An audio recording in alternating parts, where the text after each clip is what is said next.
Usai Trump marah atas jawaban Iran terhadap proposal damai AS, bagaimana masa depan perang Iran dan Amerika Serikat? Kita bahas bersama dengan Hikmahanto Juwana, Guru Besar Hukum Internasional UI. Selamat malam, Prof. Hik. Selamat malam, Ibrahim. Prof, ini Trump marah atas jawaban Iran pada proposal damai AS. Apakah ini tandanya jalan damai semakin terjal? Jadi begini, kalau saya melihat bahwa memang Iran itu punya dua step. Step pertama adalah berkaitan dengan tidak diserangnya oleh Amerika, Selat Hormuz, lalu kemudian juga aset yang selama ini dibekukan. Itu diselesaikan dahulu, baru setelah itu step berikutnya adalah mengenai masalah senjata nuklir, pengayaan uranium. Nah, sementara kalau dari Presiden Trump, dia tidak mau, justru permasalahan utama yang harus bisa diselesaikan adalah berkaitan dengan senjata nuklir dan pengayaan uranium, bahkan juga terhadap cadangan atau stockpile yang ada di Iran yang harus ditaruh di negara ketiga begitu.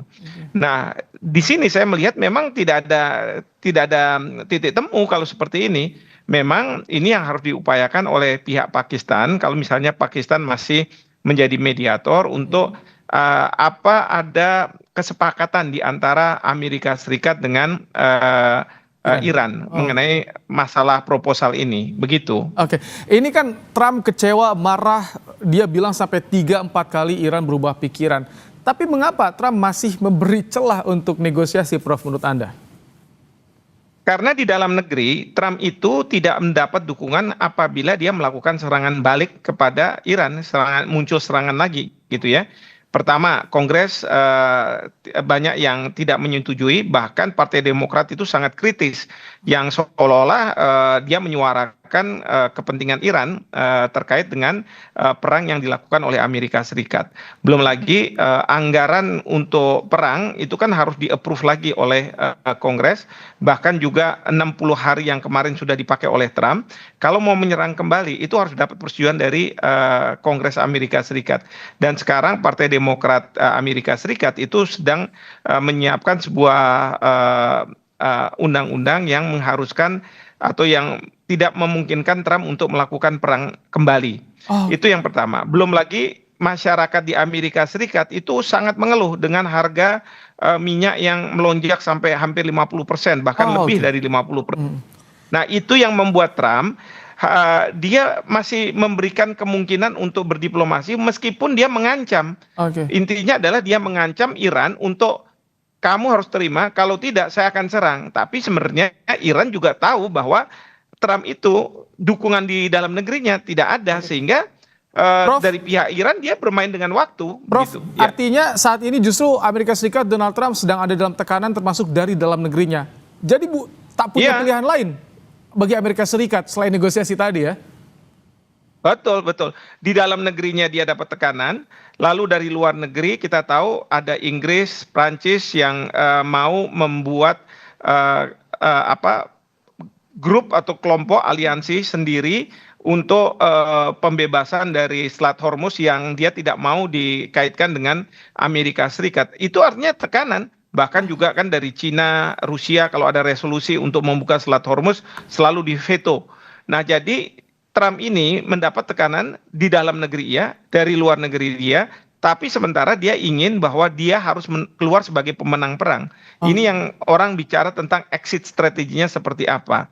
Sementara Iran sangat tahu betul karena apa? Iran punya akses terhadap apa yang terjadi di Amerika Serikat karena terbuka melalui persnya dan lain sebagainya.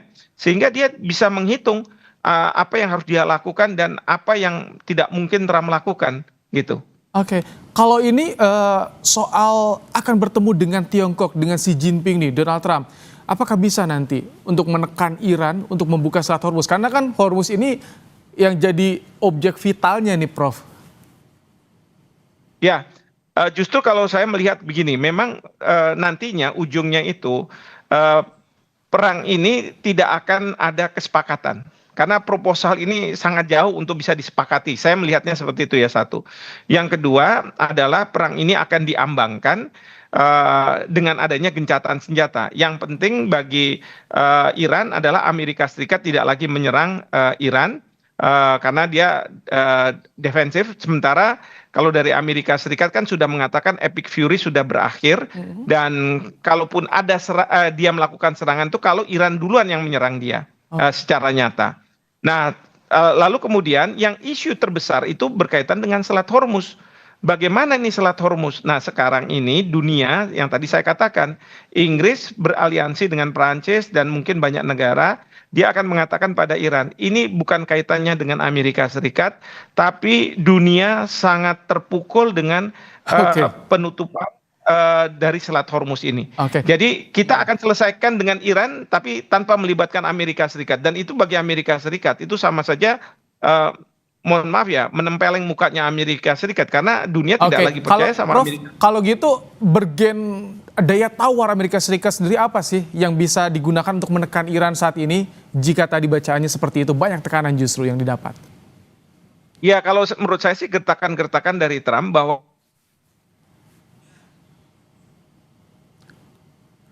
Iran, yang oleh Iran dikatakan bahwa mereka siap kapan saja kalau misalnya Amerika Serikat akan melakukan serangan, dan bahkan menjanjikan bahwa serangan balasan dari Iran itu akan dari serangan yang kemarin ini. Prof, singkat Prof, terakhir apa kepentingan AS dan Tiongkok terhadap Iran untuk saat ini, Prof? Kepentingan Amerika Serikat terhadap Tiongkok adalah bagaimana bisa meminta Tiongkok untuk menyampaikan kepada Iran bahwa Selat Hormuz itu akan dibuka, ya. Dan mungkin kompensasinya adalah Trump tidak akan mengenakan tarif dan lain sebagainya. Tetapi saya duga bahwa Cina tidak akan begitu saja mau menerima keinginan dari Trump, karena kekhawatiran dari Cina adalah kalau Trump bisa menekuk Iran dan nantinya diperlakukan seperti Venezuela, tidak membolehkan negara Venezuela itu menjual minyaknya ke Cina. Demikian juga kalau Iran nanti ditekuk, padahal bagi Cina minyak itu sangat penting bagi mereka untuk pertumbuhan ekonomi. Terima kasih Prof. Hikmahanto Juwana, Guru Besar Hukum Internasional UI, telah menyampaikan pandangannya di program Kompas Malam hari ini. Terima kasih Prof.